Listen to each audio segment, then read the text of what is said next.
Recovery হতে approximately 7 to 10 ডেজের বেশি লেগে যায়। ওখানে গ্রাফ ড্যামেজ হওয়ার চান্সেসটাও বেশি থাকে, বিকজ যদি আপনারা এক্সাম্পল দিয়ে বুঝতে যাচ্ছেন কিভাবে এফইউটি কার উপরে ভালো আর এফইউই কার জন্য ভালো।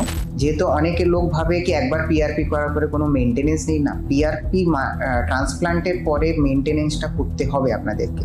দেন আগেইন সেগুলো ফল হয়ে যেতে পারে। কি নিজে থেকে কোনো ট্রিটমেন্টটা বেছে নেবেন। আপনার হেয়ার ট্রান্সপ্লান্ট প্রয়োজন আছে কি নেই সেটা একটা ডক্টরই আপনাকে বলতে পারবে। ব্রেনে কোনো এফেক্ট তো হবে না, ক্যান্সার তো হয়ে যাবে না, স্কিনে কোনো প্রবলেম হবে না, স্কিন ইনফেকশন হতে পারে যদি আপনি মেনটেনেন্স না করেন। তার ওয়ান ডে ট্রিটমেন্টে আপনি আপনার নিজের চুল পেয়ে যাচ্ছেন, ন্যাচুরাল হেয়ার পেয়ে যাচ্ছেন। নমস্কার, আমি স্নেহা। আপনাদের সকলকে স্বাগত হেলথ আম্পায়ারে, বাংলার প্রথম বিশেষায়িত হেলথ চ্যানেলে,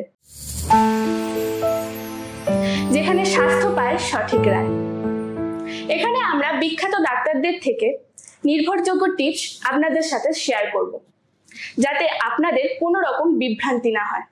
তাই আজকের আলোচনার মূল বিষয় হলো হেয়ার ট্রান্সপ্ল্যান্ট। আপনি ভাবছেন এফইউই নাকি এফইউটি কোনটা আপনার জন্য ভালো হবে, কিন্তু এমন অনেকেই আছেন যারা এই দুটি প্রক্রিয়ার কিছু পার্থক্য জানেন না। তা না জানা থাকলে কিন্তু ট্রিটমেন্টের ফলাফল আপনার মন মতন নাও হতে পারে। তাই আজ আমাদের সঙ্গে রয়েছেন বিখ্যাত বিশেষজ্ঞ ডাক্তার ডক্টর হিমাদ্রি সিনহা। তিনি একজন ক্লিনিক্যাল কসমেটোলজিস্ট ও ট্রাইকোলজিস্ট, অ্যাস্থেটিকা রুটস নিউ টাউনের চিফ ডক্টর। তিনি তার অভিজ্ঞতার কথা আমাদের সাথে শেয়ার করবেন। ডক্টর হিমাদ্রি স্যার, আপনাকে স্বাগতম আমাদের হেলথ আম্পায়ার চ্যানেলে। নমস্কার, আমি doctor Himadri Sinha, clinical cosmetologist and trichologist from Aesthetica Roots clinic. আচ্ছা ডক্টর, আপনি আমাদের দর্শকদের এফইউই এবং এফইউটি এর পার্থক্যটা একটু বলুন। সো এফইউটি আর এফইউই এর উপরে আসার আগে আমরা জেনে নিই হেয়ার ট্রান্সপ্লান্টটা কি হয়।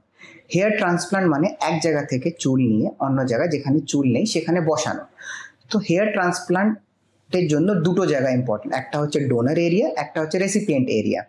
ডোনার এরিয়া যেখান থেকে আমরা চুল নেই সেটা হতে পারে মাথার পিছন থেকে বা দাড়ির নিচ থেকে, আর যেটা হচ্ছে রেসিপিয়েন্ট এরিয়া সেটা হচ্ছে যেখানে লাগানো হবে, মিনস ফ্রন্ট অফ দ্য স্ক্যাল্পও হতে পারে, সেটা ক্রাউন পার্টেও হতে পারে। এফইউটি আর এফইউই দুটোই হেয়ার ট্রান্সপ্লান্টের technique. FUE follicular unit extraction, FUT follicular unit transplant. এফইউটিতে এটাকে আমরা স্ট্রিপিং টেকনিকও বলি, যেখানে মাথার পিছন থেকে একটা স্কিন গ্রাফ কাটা হয়, দেন ওকে ম্যানুয়ালি কাটিং করা হয়, একটা টেকনিশিয়ান কাটিং করে। আর এফইউইতে আমরা পিন ডট গ্রাফগুলোকে তোলা হয়, সিলেক্টিভলি আমরা গ্রাফ ফলিকল সিলেক্ট করে ওটাকে এক্সট্রাকশন করা হয়। So it's a safer technique. আর এখানে আমরা যত ইচ্ছা গ্রাফ তুলতে পারি। এফইউটিতে এখানে নাম্বার অফ গ্রাফ আমাদের কাউন্টিং থাকে না, আমাদের একটা গ্রাফ নিতে হয় আর সেটাকে ট্রান্সপ্লান্ট করতে হয়। এই দুটি পদ্ধতির তুলনা করলে কোনটার রেজাল্ট বেশি ভালো আসতে পারে সেটা স্যারের থেকে জেনে নিই। হ্যাঁ, যদি আমরা রিকভারির কথা বলি, এফইউটিতে রিকভারিটা একটু ডিলে হয়, যেহেতু ওখানে সুচরিং করা হয়, তো রিকভারি হতে সময় লাগে। এফইউইতে রিকভারি তাড়াতাড়ি হয়, উইদিন 2-3 ডেজে রিকভারি হয়ে যায়। এফইউটিতে রিকভারি হতে অ্যাপ্রক্সিমেটলি 7 to 10 ডেজের বেশি লেগে যায়। অ্যান্ড নাম্বার অফ গ্রাফটের উপরে যদি আমরা কথা বলি, তো এফইউটি যখন আমরা করছি এখানে গ্রাফট কাউন্টটা আমাদের হাতে থাকে না, যত বড় আমরা স্ট্রিপটা নিচ্ছি সেই হিসাবে গ্রাফটা বেশি হতে পারে, কমও হতে পারে। ওখানে গ্রাফ ড্যামেজ হওয়ার চান্সেসটাও বেশি থাকে, বিকজ আমরা ওখানে যেহেতু ম্যানুয়ালি কাটিং হচ্ছে তো গ্রাফ ড্যামেজ হওয়ার চান্সেস বেশি হয়ে যায়। এফইউইতে আমরা সিলেক্টিভলি গ্রাফ সিলেক্ট করছি, ওখানে ড্যামেজ হওয়ার চান্সেসটা খুবই কম থাকে। আচ্ছা ডক্টর, কার জন্য কোন ট্রিটমেন্টটা বেটার হবে? সো কার জন্য কোনটা, দুটোই বেটার টেকনিক, বাট ডিপেন্ড করছে গ্রেড অফ বল্ডনেসের উপরে। যদি কোনো পেশেন্টের গ্রেড 1 to গ্রেড 4 থাকে তাহলে আমরা এফইউই করলে বেটার রেজাল্ট পাবো। যদি কারোর গ্রেড 4 থেকে গ্রেড 6 বা 5, 6, 7 যদি গ্রেড হয় তাহলে ওখানে এফইউটি আর এফইউই কম্বিনেশন ট্রিটমেন্ট করলে বেটার রেজাল্ট হয়। এবার ডিপেন্ড করছে ডোনার এরিয়ার উপরে। কারোর ডোনার এরিয়া শর্ট থাকে সেখানে আমাদেরকে এফইউটি করলে বেটার রেজাল্ট হবে, ডোনার এরিয়া বেশি থাকলে এফইউইতে রেজাল্টটা বেটার হয়। তো যদি আপনারা এক্সাম্পল দিয়ে বুঝতে যাচ্ছেন কিভাবে এফইউটি কার উপরে ভালো আর এফইউই কার জন্য ভালো, সো আমি একটা এক্সাম্পল দিয়ে আপনাকে দেখাচ্ছি। স্যার, যদি কারোর সামনে এরিয়া, যদি এনার সামনে হেয়ারটা নেই, দুটো কর্নার নেই, এখানে এফইউই করলে বেটার হবে।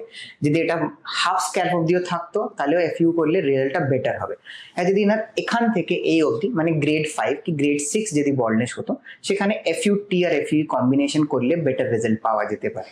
যেহেতু এনার কেসে আমরা ফ্রন্ট এরিয়া নেই আমাদের, আর ক্রাউন পার্টটা খালি আছে, তো এফইউ ট্রিটমেন্ট করলে এনার রেজাল্টটা বেটার ইনি দেখতে পাবেন।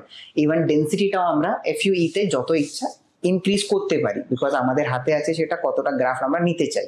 আচ্ছা ডক্টর, এই দুই পদ্ধতির মধ্যে কোনটায় বেশি ঝুঁকি রয়েছে? দুটো পদ্ধতিতেই কিছু কিছু ঝুঁকি আছে।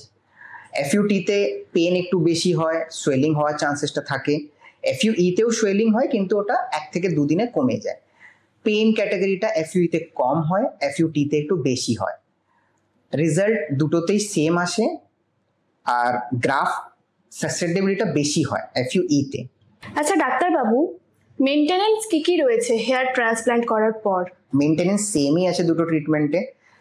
ডোনার এরিয়াকে আপনাকে ড্রেসিং করতে হবে, 2 থেকে 3 দিনের পরে ক্লিনিং শুরু হয়ে যাবে, ওটা মেনটেনেন্স ওখানে করতে হবে। সেকেন্ড হচ্ছে যেখানে আমরা রেসিপিয়েন্ট এরিয়া, যেখানে আমরা লাগিয়েছি গ্রাফট, সেখানে যেন কোনো প্রেশার না হয়, সেখানে কোনো স্ক্র্যাচ করবেন না, কোনো চুলকানি যেন করবেন না, ওখানে কোনো জিনিস দিয়ে প্রেশার যেন ক্রিয়েট না হয়। এরিয়াটাকে আমাদেরকে পুরোপুরি সেফলি রাখতে হবে। সেকেন্ড পয়েন্ট হলো নর্মাল স্যালাইনের স্প্রে হবে গত 5 থেকে 7 দিন মতন, কোনো জ্বর লাগানো যাবে না হেয়ারে, অ্যান্ড মেডিসিনগুলো সবগুলো খেতে হবে। আফটার ট্রান্সপ্লান্ট যে মেনটেনেন্সগুলো আছে সেটা হচ্ছে 1 মাস পর থেকে শুরু হয়। সেখানে পিআরপি ট্রিটমেন্ট আছে, আমাদের মেডিসিনাল ট্রিটমেন্ট আছে, মাল্টি সাপ্লিমেন্টসগুলো নিতে হবে। যেহেতু অনেকে লোক ভাবে কি একবার পিআরপি করার পরে কোনো মেনটেনেন্স নেই, না, পিআরপি ট্রান্সপ্লান্টের পরে মেনটেনেন্সটা করতে হবে আপনাদেরকে।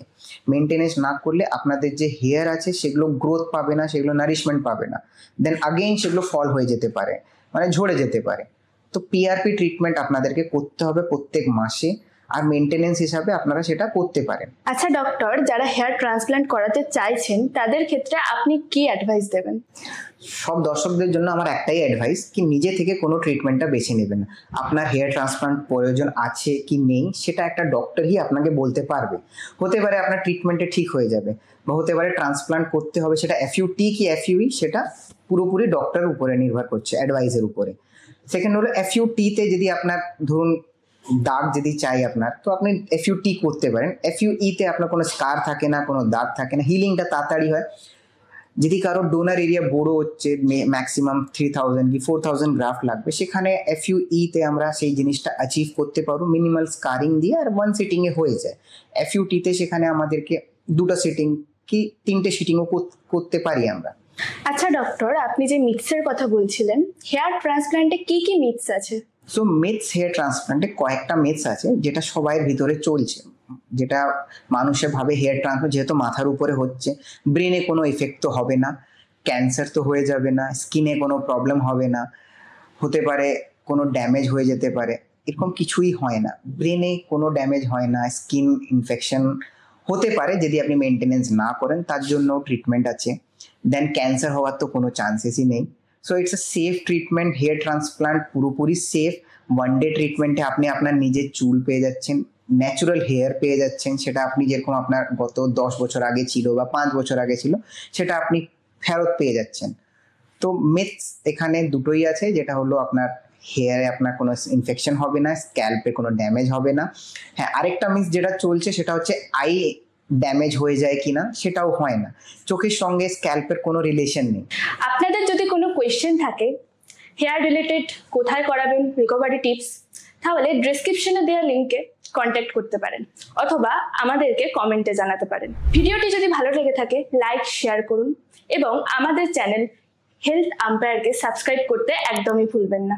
ধন্যবাদ, দেখা হচ্ছে পরের এক ভিডিওতে। ততক্ষণের জন্য ভালো থাকুন, সুস্থ থাকুন।